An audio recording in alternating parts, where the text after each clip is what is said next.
Hi guys, I'm Kylie. Today we're looking at the KC-135. You ready? Let's go!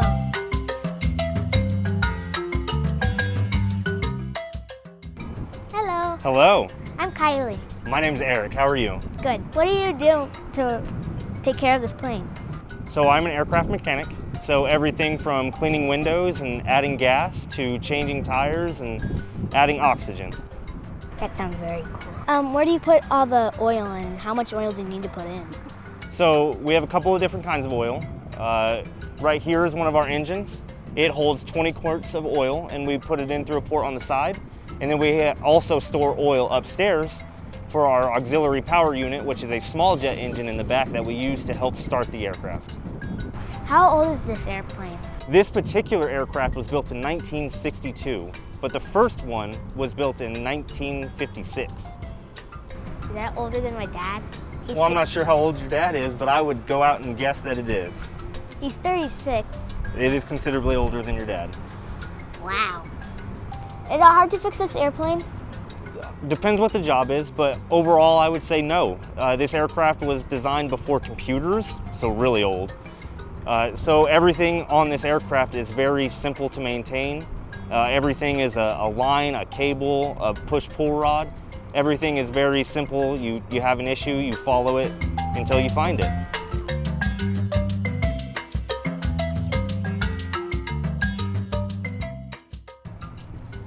So this right here is called the air refueling boom. And what we do is while flying, we lower that. And we get two aircraft to fly within 50 feet of each other, and we pass fuel between our aircraft to the receiver aircraft.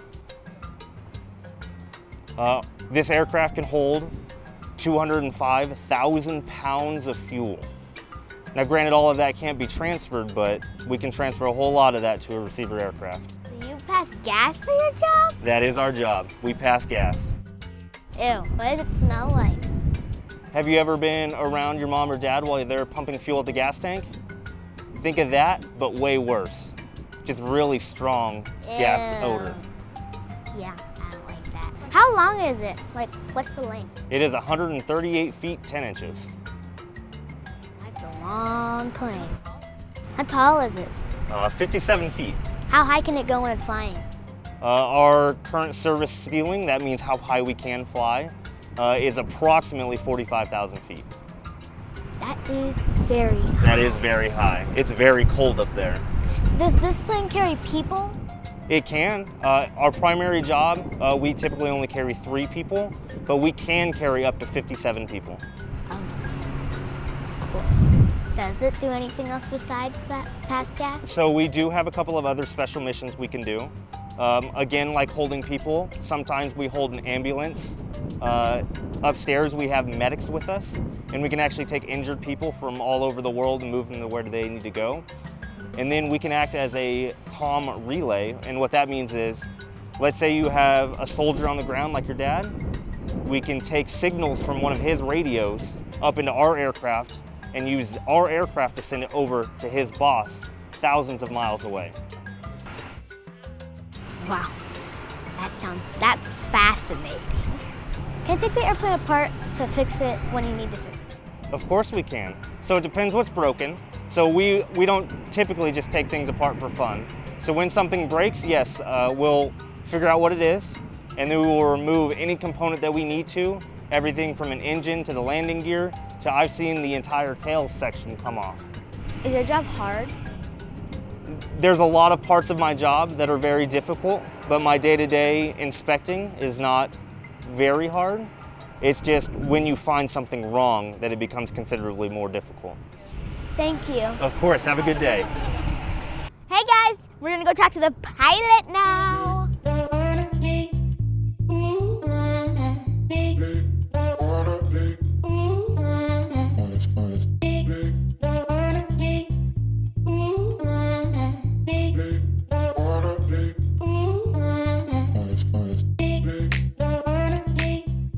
I'm gonna put my mask on because I'm so close. Safety first, that's good. It's a good trait to have. Hello. Hi there. I'm Kylie. I am Ryan. Nice to meet you, Kylie. Nice to meet you too. I heard you have some questions. Yes. So how do you get into the plane, like into the driver's seat? How do I get into the driver's seat? Yes. So there's two ways we can get in. So the first way, which we normally use, is see that ladder going up right there? Yes. Typically that's how I get in. But today, when there's special occasions, for instance, you guys are here, we have this nice set of stairs that lets us climb right up. And this is actually, I prefer this way. It's a little easier on me. So, but that's the cool way to go up. Wow. Can we try it? Would you like to try it? Absolutely, yeah.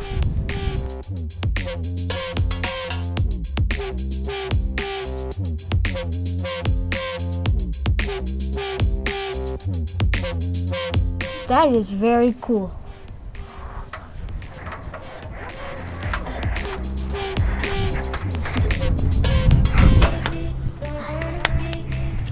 Yep. Is that the cooler way to go up? Yeah, I think it's a cooler way.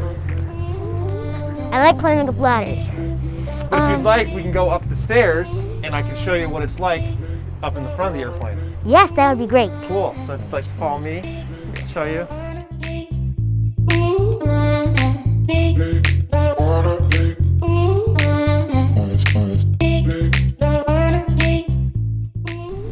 So do you have to get pilot's license like you have to do driver's license? That's a good question. So my answer would be kind of.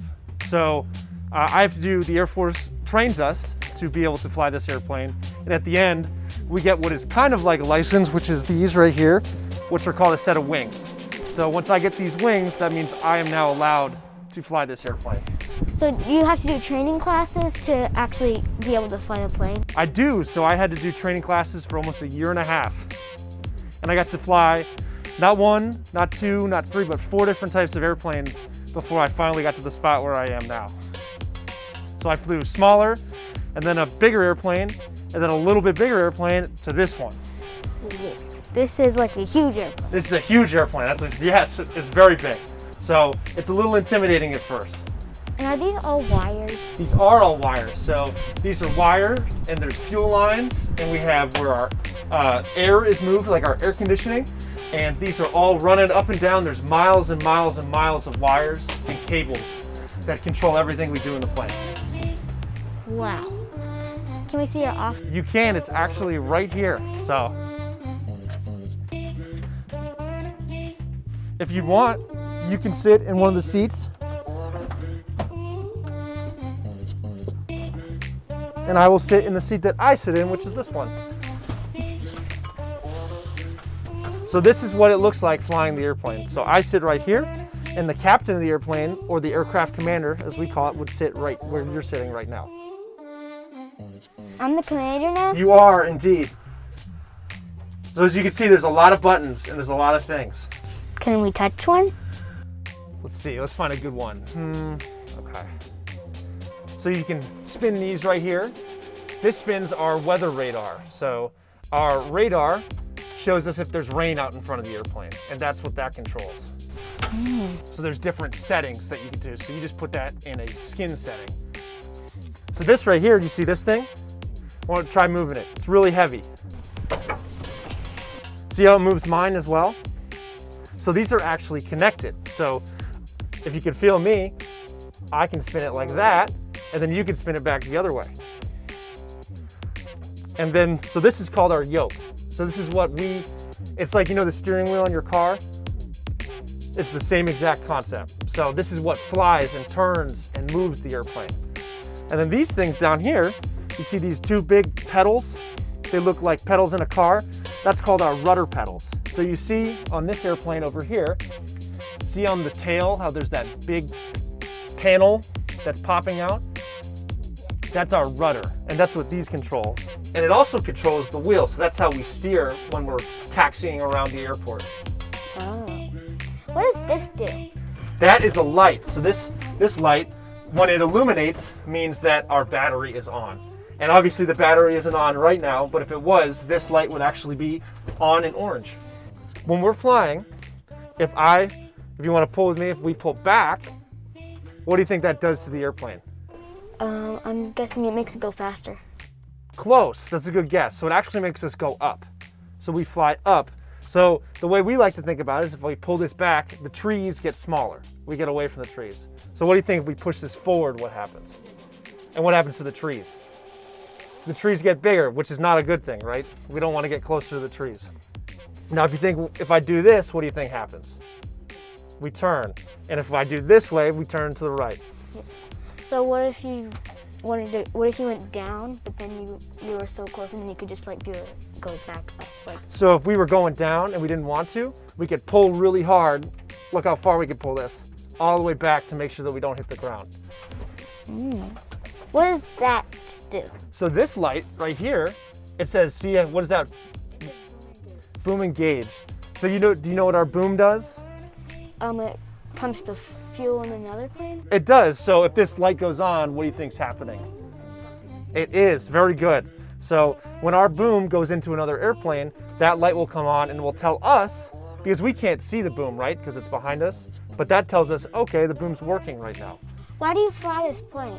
So we fly this airplane so that we can take our gas we have in here and we can give it to other airplanes. And if airplanes have more gas, they can fly longer and they can do the things that they need to do longer and they can fly faster. Oh, that is very cool. So our job is to help other people. It looks like this thing is in the way, but how are you able to see? So you can actually move the seat. So I can see, but sometimes it's pretty tough to see over all of it, right? So you have to learn how to fly with only about this much to see. But you're right, this does get in the way sometimes. What's it like when flying at night? So if you see all these switches up here, you can turn those if you'd like.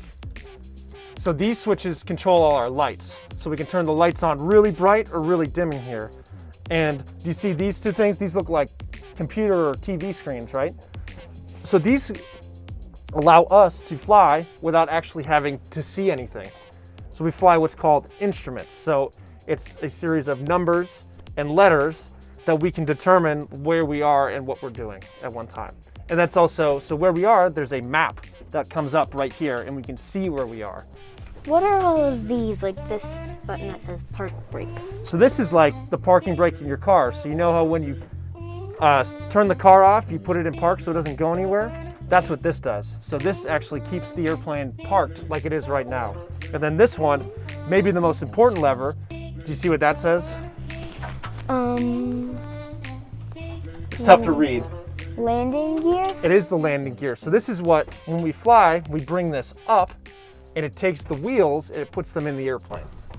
Oh, so, because when you're about to take off, you're just kind of, the wheels are down so you can kind of drive it on land. And then when you go up in the air, you have to pull that so that way the wheels go up. Correct. So we use the wheels on the ground and then when we get up and we don't need the wheels anymore, we tuck them away so we don't need them. And that's what that lever does. And it's not very easy to miss because it's obviously very big. May I ask what happens if you don't put the wheels up? So what happens if we don't bring the wheels up is there's a thing called drag. So if you can imagine, have you ever been driving and you put your hand out the window and you can feel the air on your hand and it will pull your hand back? So think of our wheels like your hand out the window. So if we take off and our wheels are down, the air is hitting our wheels and it's slowing us down. So if we bring this up, it's like closing your window and bringing your hand in, so you're not being slowed down as much. Does that kind of make sense? Yes, it does, but in a very fascinating way. How do you feel about flying someone who might be injured? So I think that's probably one of the cooler things that we do. So the thing about our airplane is we have 4 big engines. That makes us really fast. So do you have 2 in the front and 2 in the back? Correct. So if you see over here, there's 2 on the left and 2 on the right, and 1 is forward and 1 is farther back, just like you said. What that lets us do is if someone's hurt or sick, we can put them in the back and we can fly really fast to wherever they need to go to get the care that they need. So is this more of a plane or a jet? That's a trick question. So that was a good question. It is both a plane, an airplane, and a jet, so because we have our big jet engines that we use. And that makes us faster. Maybe we'd go to the back of the aircraft to check that out?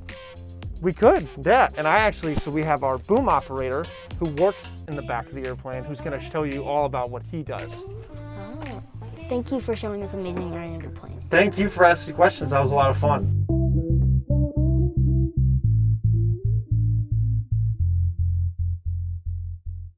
Now we're gonna talk to the boom operator. Hi, I'm Kylie. Hi, I'm Dalton. How are you?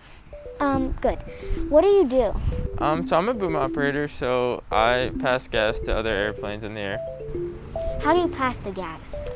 So on the back of our plane, there's a boom, and when it comes time to do AR, we drop down the boom, and then we'll call in the receivers, and then I'll fly the boom into their receptacle and pass gas. So is it that yellow pole in the back? So it's not the yellow pole, but it's the boom next to it.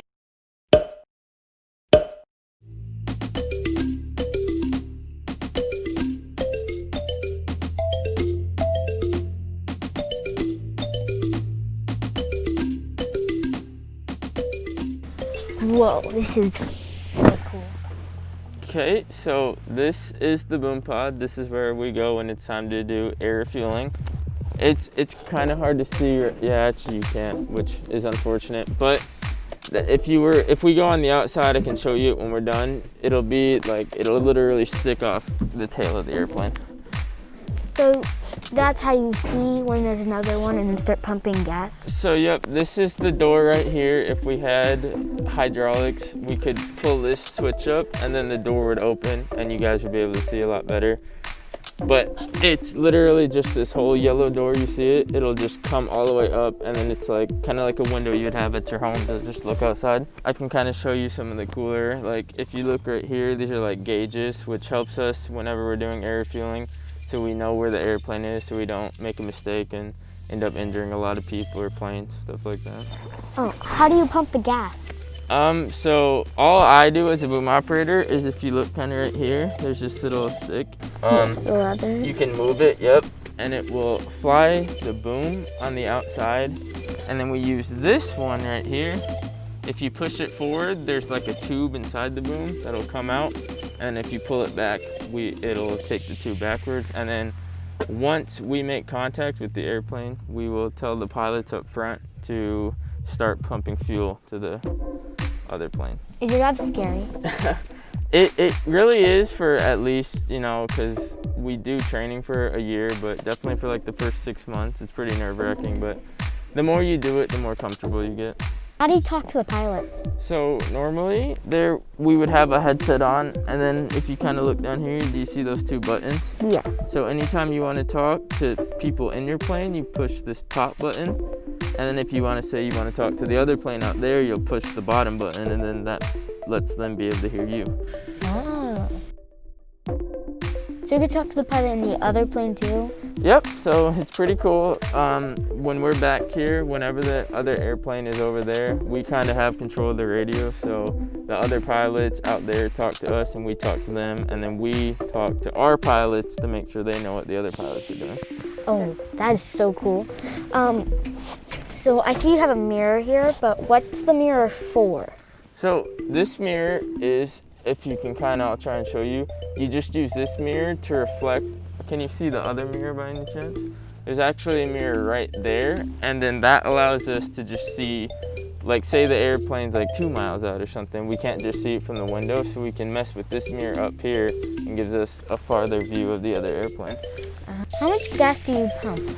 So that question kind of depends on whatever airplane we're refueling, but if it's say like a smaller fighter jet, the ones that a lot of people care about because like they have missiles and stuff, and that's usually the cooler stuff, it's a lot less than say like just a big cargo jet that kind of just carries around passengers and cargo. So how much would a cargo jet need? Like maybe a C-17, we usually do up to 6,800 gallons of fuel per minute, which takes a lot more fuel than a car, or is a lot more fuel than it takes to fill up your car. Where do you get the gas in this airplane? So this airplane has 10 different fuel tanks, and there's 4 on the wings, and then there are about 3 kind of stretching up on the fuselage, and then you have like an aft body one all the way back here. So just pretty much, just to simplify it, is just on the wings and then all the way on the fuselage. That is very cool. Are other people down here too? So actually that's a really good question. So the reason there's 3 seats is this is like the boom operator seat for whoever's doing AR. But when we're in training, where you're actually sitting is where like our instructors sit to make sure we're being safe and keeping everyone alive. And then over here is just kind of an extra seat, but can also be done for like an evaluator, someone who's like judging you on how well you're doing your job. So you get tested on your job? Yes, every 18 months we have to have like a test flight where like there's someone who's been doing the job a lot longer and knows, you know, everything about it, making sure that we're not being dangerous and keeping the aircraft safe. What if you get hungry or thirsty? How do you eat down here? So that's a really good question too. We bring food from like our home, or we go out and just kind of get fast food, and then we keep it. And then there's a microwave on a lot of jets that we can like heat up food during flight. This thing's pretty comfy. Do you ever come down here to take a nap? So actually we do, whenever, say we're on like a long flight and maybe there's another crew member or something, plenty of people come here. Like sometimes we'll take like a sleeping bag back here, like you're going on a camping trip, and then we'll just kind of lay it back here because it stays pretty warm, you know, decently warm, so it's definitely a good spot to camp. So it's like you camping in a plane? Yes, a little bit like camping in a plane. And what does this right there do? This is the latch lever, so if you, there's a sticker, I don't know if there's one on the other side, no there's not, but if you came over here, it'll say unlatch and latch, and that allows us when it's time to do air refueling, we just pull that lever forward and it allows the boom to drop from like, there's like a lock on it so that when we're flying it doesn't just fly wherever. Hey, I've heard of tanker thirst. What does that mean? Okay, so tanker thirst is pretty much just being in the 135, which is this aircraft.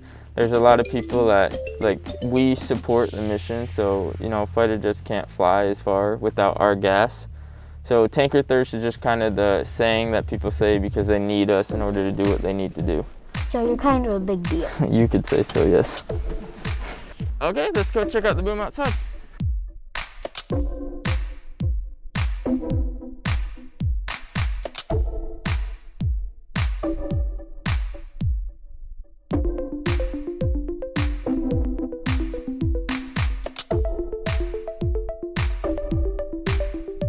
And if you look, you see that like kind of, I guess the black wings? Yep. Yes. So that's kind of like the tip of the boom, but this whole little structure right here is like what we call the air refueling boom. And then if you also look, you see that kind of textured piece up there? Yes. So that texture is what allows us, so back when this plane was first made, if we wanted to drop the boom, we had to be going a certain speed. So they figured out if they added that, it allows us to drop the boom down at any speed so we can fly as fast as we need to. And then also, if you just look at like the black wingtips up there, those are called the rudder, which allow us to control the boom by that. Remember that stick I kind of showed you on your bottom left? That's what we control, and it allows us to fly the boom.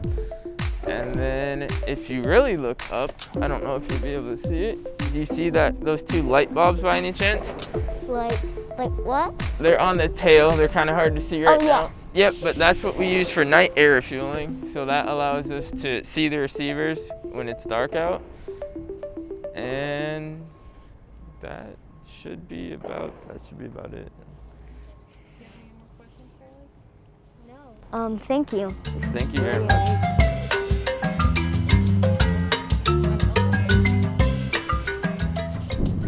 Well, we learned a lot about the KC-135. Thanks for joining us. See you next time.